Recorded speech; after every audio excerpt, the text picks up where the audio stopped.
feeling good. Got some Nick news, so let's go. Got some Knicks news, a lot of stuff going on. Make sure y'all like, comment, and subscribe. Welcome to the channel. And for everybody coming back, welcome back. All right, so Knicks signed last week Marcus Morris to another 1 year deal. So in my eyes, I don't know if that means he's staying or he's going. I don't know. Yeah, I don't know neither. He'll be a good roster for the time being. If you have the spot, it don't hurt to have him in case of injury. To me, it's not a big signing. It's a good signing if you trying to keep up with the depth of the New York Knicks in case somebody goes down. So in that sense, yeah, it's a good signing. He's like a stretch four in a sense, which we can always use. Right. So he had his best year with us anyway. We'll never get those kind of minutes. I just find it ironic that when we got Marcus the first time, Randall was supposed to be the star. After the first game, or really during preseason, Morris took over. Right. So now you coming back clearly knowing you ain't beating nobody out for star minutes. But he's 35 years At old. that time, we had him, I think, Randall, Bobby Portis. Yeah, Portis It came was off the almost bench. like we got to get rid of one. We end up getting rid of both. Yeah. So crazy. All right. In bad news, Mitch will not start the season. He's still recovering from the ankle injury. So will not sign an iHeart and not replacing the big man hurt us later in the season. So that's the big talk. Before Mitch actually got hurt, but now that he's still hurt and recovering, is that going to affect us later, or are we still on the same path? I think we're still on the same path because you got to realize something. We play without Mitch even when he's healthy half the game anyway. And then when he's healthy a lot, the foul trouble takes away some of those minutes. Right. So I'm not as concerned. If he's coming back I wish it was more December than January. But if he's coming back by January and then by February he start getting his legs and we have him for the push, he's still better than anything that we don't have. Right. Regardless of what we might bring in. I'm not as concerned right now. I mean, I would love to have him to start the season so you can work on having that good record at the end. But right now we know it's not how you start, it's how you finish. But it stings, but it don't hurt. Yeah, I'm just not liking it. Like I knew we didn't sign nobody. I know we got some big men that was capable of probably just getting the job done. That's all we really needed if we had Mitch there. So him not starting the season, that changes a little bit for me. Going into now, other players got to work harder at a position that they don't even really play anyway. So that's my concern. So like even when I said about Julius Randle, I know we talked about this last week, and it came up that Randle was gonna play like some minutes at the center. But then that for me is now he got to work a little bit too hard to sit there and go play big men down there, down low. Now he's strong enough, capable, probably yes. But the fact that he got to even go down there or Preston Chua now got to play more minutes to do that. So Marcus Morris being there, yeah, it probably does help. And we was winning at the small ball, so yeah, we good. Now Jericho probably got to step up. Yeah, and I think Jericho will. Just so Randall don't have to probably play all them minutes. Well, I said when we did our thing with minutes, I said about 8 minutes a game. Tip said 10 to 15. Yeah. So that 10 to 15 will probably go on how the Knicks are rolling. But now this was, mind you, before Randall wasn't coming back. I mean, before Mitch wasn't coming back. Randall was probably going to steal some minutes unless we signed a center. I mean, unless they already knew that Mitch wasn't coming back. Could have been. But the question too would have to be, with Mitch missing almost half a season, and in this case, if they saying December, January, then you got to tell yourself, even if he came back, he won't be ready until sometime in February, as far as conditioning and rhythm. But now, with that said, will they try to really go out now and execute a trade? Yeah, I don't think they would be doing a trade because then I think then you start flirting with the whole that tier system that they had. So I don't mind. I don't mind. I'm not as concerned with Mitch really being out. I would love to have him because he helps anchor the defense. But I look at the aspect of when you talk about a 5-man plus the bench, we're gonna win that matchup battle 3 of the 5 every night. Pretty much every night we win the battle 3 of the 5 starters. And then if we only winning 2 of the 5 starters, then we win in the bench. So we in every game right now, even without Mitch. We have a chance still to win every game. Because matchups, we're going to be in everything. Teams are not going to be able to match up with us man for man. Yeah, and I still believe that there's not a lot of great centers that we come up against that's like just complicated to play. The good centers are on their teams, and it's like almost like we got to deal with it. Rudy Gobert, Denver. Jokic, Yeah, but that's Denver, and Joel Embiid. After that, nobody really has a big man that stands out, and that's that competitive that we got to worry about. They got to worry about guarding Randall out there if they do have to guard him for a whole beginning of the season. Well, he wouldn't be out there like that. He would be defensive 5 minutes. wise, because we help so much with OG, you know what I mean, and all the players we have, it makes it harder for them to keep up with us. That's what happened last year. We was playing small ball, so it was like they couldn't keep up with nothing we was doing. And they also, well, 2 things. One, Randall at center for the spot duty is not going to kill us anyway because he'll be able to guard that center one-on-one because of our wing play. Right. Their wings won't be so fast to drive and kick, down low as easy as it would think because we got 2 guys that know the nuance of playing the wing. The other thing for me, while I'm not so hurt about Randall being out, because even though Precious and Sims are undersized, they play like centers. Like they have center tendencies. So with the center's a mindset. Randall's bigger than Precious, but Randall don't have center mindset, and he shouldn't. Precious, though, all his career have had center mindsets. So when he go down there, he'll know the nuances of playing center, and we had him last year for the same reason. So that's not going to kill us. I think we'll be all right. Yeah, we're going to be good. Ain't no stress. Like, to start the season, I think we're still going to come out with a bang. So, now, speaking of all this, I feel like there's a lot of hate for the Knicks in the media. They're talking about the no big man signing. Now they're talking about bad OG contracts, no added stars. So my question for y'all and for you, what would be the ideal thing that the Knicks could have done? You know what I mean? Because we started talking about before the show started on other things that you wanted to add to that.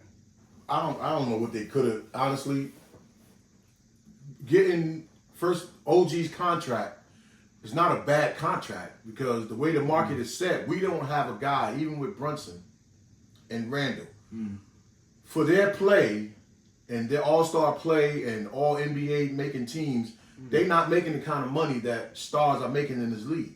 Yeah, no. So we don't have that contract on our roster. And then as far as not signing a superstar, we sign fit. And that tier system says that nobody has a bad contract because we're not even hitting. Well, no, we know we don't have a bad contract, but if we did, I feel like that we'll be in that second apron and first apron. We not even. Well, we flirting with the second apron, but it's just the idea of when we picked up Mikal Bridges, we added a great fit. He's almost like an all-star fit for us. And he's going to do everything for us that an all-star coming in would have done.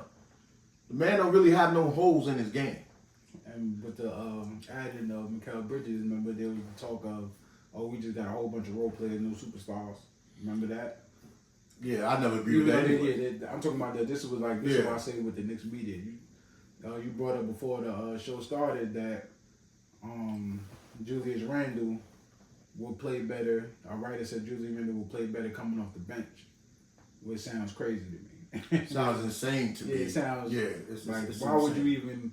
Why would that even be a topic of story to even say for the Knicks? Because sometimes outside writers, and I have it in here, I just can't. I ain't got my glasses, so I can't find it. But outside writers always seem to think they know the Knicks better than the Knicks. And I don't know in what world, and even the people who are for Brunson, I don't know in what world that somebody think that we a better team without starting Julius, who has a career with us of like 24-9. Hell, 24-9-5. Right. And even with Julius not being the man, the so-called man for us, he's still going to get 20 and 10, even with less touches. And has a lot of respect from players around the league. Yeah. Like, it's not like nobody doesn't respect him. All see his work ethic. Yeah, as Knicks fans, we tired of some stuff, but that's every player on the Knicks. As soon as Brunson missed 3 in a row, we on him too. Yeah, but the whole idea is to mean? mesh them. The whole idea is to mesh them together. Because I was also reading an article this week that when Randall was playing, all of our numbers categories were better. Were up, even in assists. Right. With him on the floor. And then our biggest highlight from last year is a play that involved Brunson with OG. Right? So he's not what some people just don't want him. That's not our problem. And how we started the season, I feel like so much happened last year. Like we was a totally different team 3 times. Yeah. Throughout last year, that Randall was playing great. Like I feel like coming off injury took him a while. Yeah. He was playing great to start the season, getting players involved and playing and the game came slow because they can't triple team and all that anymore because they worried about the other players on the court. Yeah, and Randall started slow because he came off an injury last year too. Mm-hmm. So it took him 5, 6, 7 games to get his rhythm. Right. When he started out, he couldn't hit side of a barn, shooting his threes. And then slowly, like any shooter or any scorer, your rhythm comes. And that's going to be the same thing this year. Coming off of shoulder surgery, it's going to take him a while. His 3-ball probably won't be there. I just watched the video he just dropped, like a vlog, and Melo talks about it. I know growing up we did it. The little things of like the boring workouts of just shooting close shots all net, trying to hit maybe 25, 50 in a row, and then moving to another spot and doing it. He's putting in the work, and you can see in the vlog that they didn't highlight it, but I noticed that that's one of them things where people look at you crazy when you just on the basketball court doing it. Yeah, it's going to take him a while. When game speed starts, it's going to take first. It's going to take him a while anyway off the surgery. But when you didn't play for half a season or more, it's really going to take him time to get his rhythm. So it ain't even up to people to be patient with that. You just have to be somebody who knows basketball and know that Randall may not come out there being the same Randall that he left. It's going to take a while. And I don't even think, and to tell you to be honest, I don't even think it's going to take a while because the players that we got, I think, it's contagious. Yeah, but physically, it's going to take him a while. But he probably not going to have to play that physical now. Not having a center, we will see. But he's not going to have to be like bumping and banging.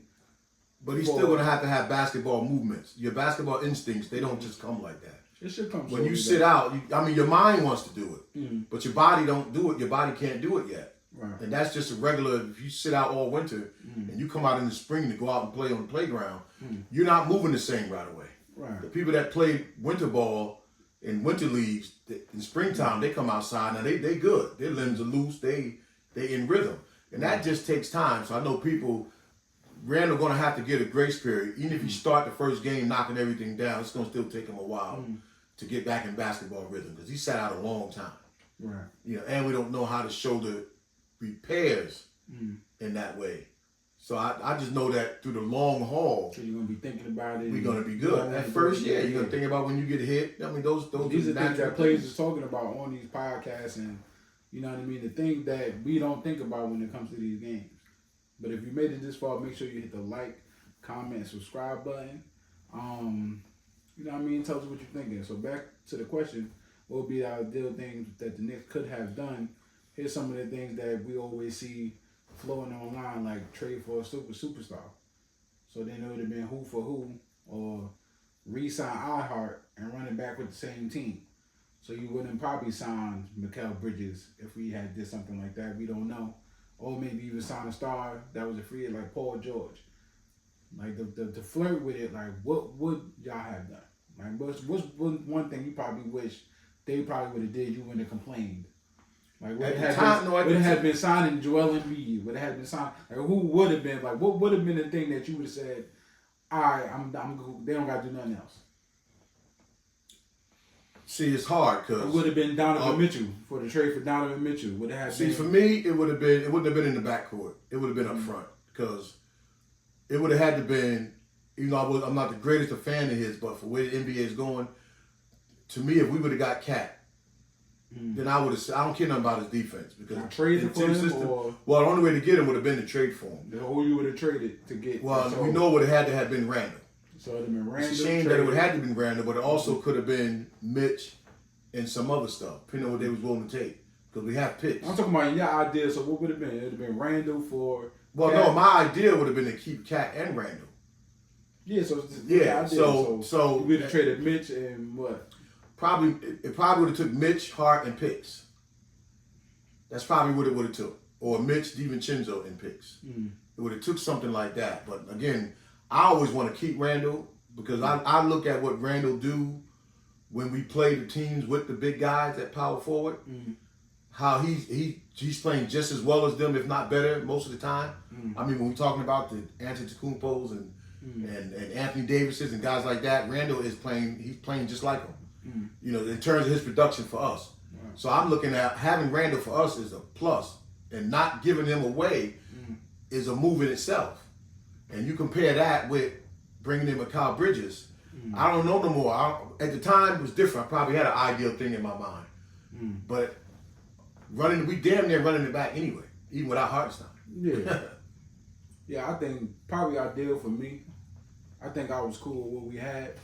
So let's just go back to where we didn't have Mikal Bridges. I think I would have been better off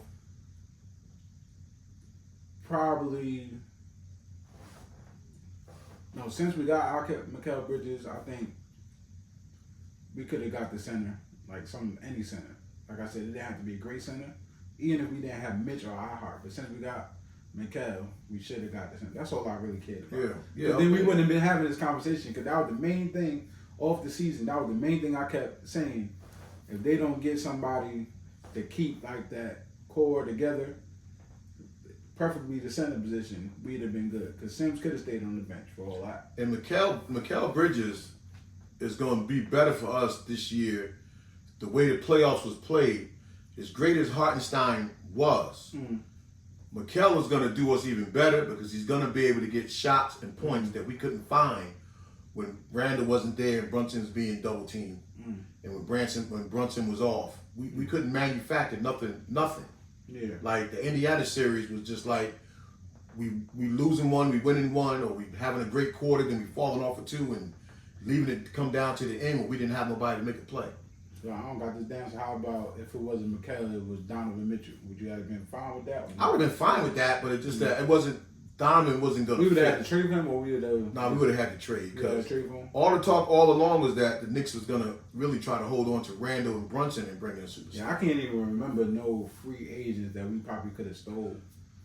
I can't even think of who was. There was a lot of movement. There was a lot of movement. But it seemed like a lot of players kind of stayed, except like Paul George. Right, Paul George went to. There was a few people that moved to around, the Sixers. but it's with all the talk to what people was gonna do, like for instance, take us, big man wise.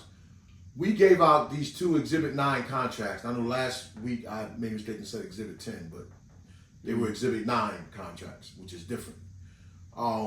But we didn't give one to the center from the summer league, one of the centers. Now Boston snatched them up. Which one was that? I don't know. It was Ariel. No, it was the other one. The white yeah. Damn, So he was good too. Right. But you let Boston snatch him up. We didn't have to give like the one we gave. See, now that. No, I'm saying that like stuff like that. Where was I thinking to if y'all know Mitch ain't coming back and y'all see that one of these two centers is going to pan out, and you seen from the summer league it's going to be hard to keep them in the G League for a long period of time. And then Boston snatched him and gave him one of the contracts because Porzingis might be floating around with injuries. Yeah, he better not be good because this is what I was saying. He's gonna be good because I said he's gonna be serviceable. Yeah, the center didn't have to be great. They just had to be good enough and hope that Tibbs will be able to develop him. Because whoever was on the development team for the Knicks now is better than past years. You know what I mean? Oh yeah. Mark Bryant is there right now working with way better than past years. So you would have to put your trust in that they can get these players up to par. And it seemed like quicker than usual because Quickly was on trajectory. He was doing good, but we had issues with him. Canada. How was RJ, yeah. Quentin Grimes, I think injury messed him up. But it seemed like everybody was doing good, and then with the road they had, they all kind of did the same thing, so it was a little harder to go. But I feel like that's where we at right now. We good. Yeah, I feel like we good, but I think the media And I don't even think it's the Knicks media per se. I think it's just like the media that just always try to tear down the Knicks. I don't know who these people are, but or where they get this information from. But things like the center going to Boston is probably the thing they should highlight the most. You can't let people like that walk out your door. And not only that, let them walk out to a rivalry. Especially up front. Right. Up front, we need all hands on deck, even if it's just for an emergency. But I ain't gonna lie, I feel comfortable if we got to start with Precious and Sin. Now I'm pretty sure they probably gonna make a move as training camp go on, because there's just too many centers being mentioned. And why not grab one? You're gonna probably lose a little something, but we still have picks. Grab one of those centers so we at least can stay afloat in terms of the wins and losses. Right. You know, Mitch does a lot holding down that backboard for us, you know, on the back end of his defense. Capella from ATL, that's what they're talking about now. Yeah, he's one of them. You know, there's still a lot of them. Still a lot of serviceable 7-footers. There's only one you could have got that was going to dominate offensively, and that was going to be Cat. Everybody else was going to play the same type of role that Mitch and Hartenstein played anyway. So you're not losing nothing when you plug them guys in. You know, only Cat would have been dominant. Right. You know, so I'm good with that. You know, that the other question about what we would have done is just hindsight for me, because we got so much debt. It's hard for me even to think what would have made us better or who. Like, does Kevin Durant make us better, or does it take away from a lot of what we already have? No, we good. We solid. You know, we solid.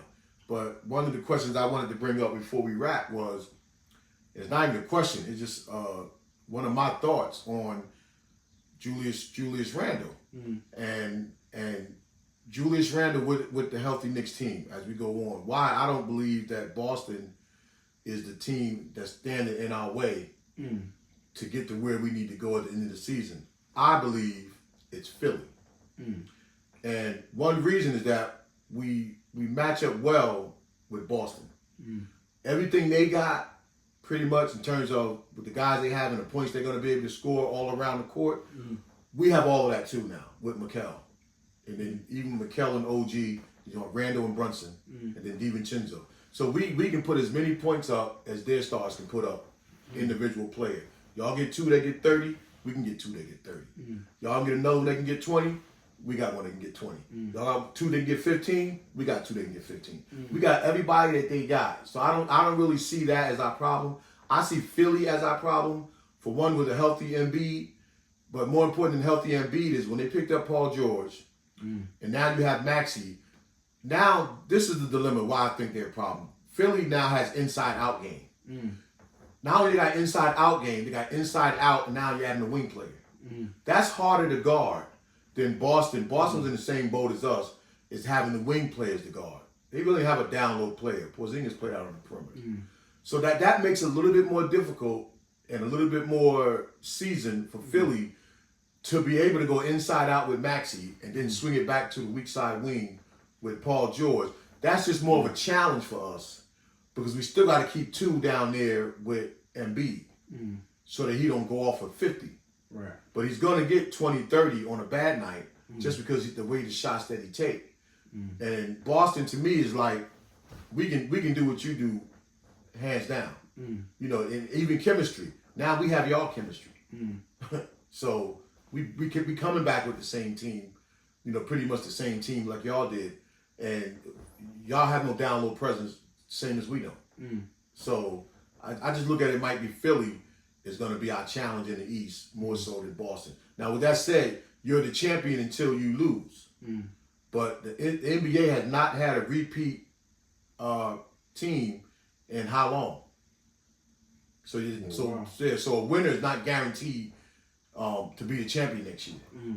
So, you know, it's going to be great. It's going to be an exciting season. And I can't wait to get it going. Like, I can't even be more excited for the Knicks this year. Yeah, we right around the corner. What, like 2 more weeks, 1 more week? A couple more days, training camp. Couple more days. And we here. All right. So make sure before y'all leave, Like, comment, subscribe, hit that notification bell so you know we are live. You know, sometimes we miss a day and we back on another day. So y'all won't miss a beat. Hit that notification bell. Hey. See y'all later. Peace.